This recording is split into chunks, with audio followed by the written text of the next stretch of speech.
Sources say Andrew Puzder, the president's pick for labor secretary, has just moments ago withdrawn his nomination. He was set to testify before a Senate committee tomorrow morning. CNN senior congressional reporter Manu Raju joins me now. Manu, what happened?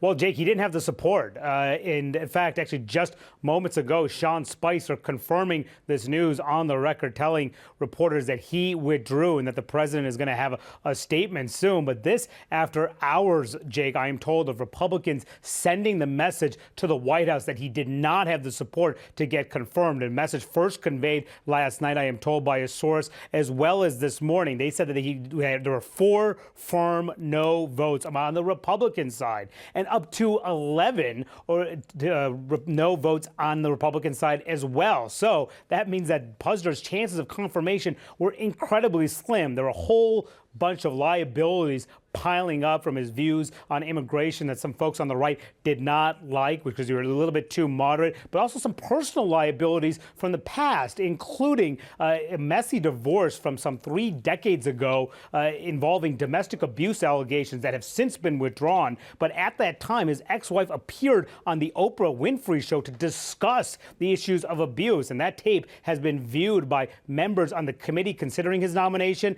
and we actually obtained a copy of that tape as well. Take a look at what we have found. The most frightening thing was leaving, because once I made that break and once I made it public, and remember, my ex-husband was a public figure. Everyone knew him and knew what he was doing. And once I made that public, he vowed revenge. He said, "I will see you in the gutter. This will never be over. You will pay for this." Now, Jake, his ex-wife has actually since regretted going on the show. She actually sent a letter to the committee saying, look, I should not have done that. He's a good man. He's a kind man. He was not abusive. She said that she was manipulated. That's why she leveled those domestic abuse charges. She said she went on the Oprah show only to get a, quote, free trip to Chicago. But nonetheless, these things were bound to get aired at that confirmation hearing, which was scheduled for tomorrow. And it would have been potentially a very ugly confirmation process. And some Republicans just did not want to go through with it. And they wanted Donald Trump to pull back from the nomination. It's one reason why, probably the biggest reason why, Andrew Puzder said that he couldn't go through with it himself, Jake. And also there's this case of the undocumented immigrant that he had as working at his house, and he only paid taxes on that individual recently. Is there any one issue that the Republicans who were withdrawing their support or expressing ambivalence cited as the reason why they could not support him?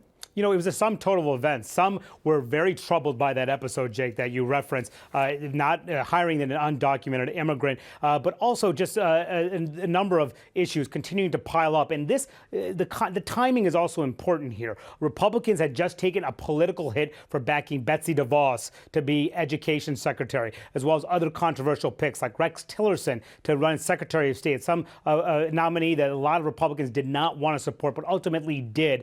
This was a bridge too far, with all the things that are piling up against him, and some conservatives on the outside coming forward opposing his nomination. One thing, Jake, I'm hearing some finger pointing as well. Republicans are angry that the outside groups, big business groups, did not spend enough money to protect him. So some finger pointing happening as well, Jake.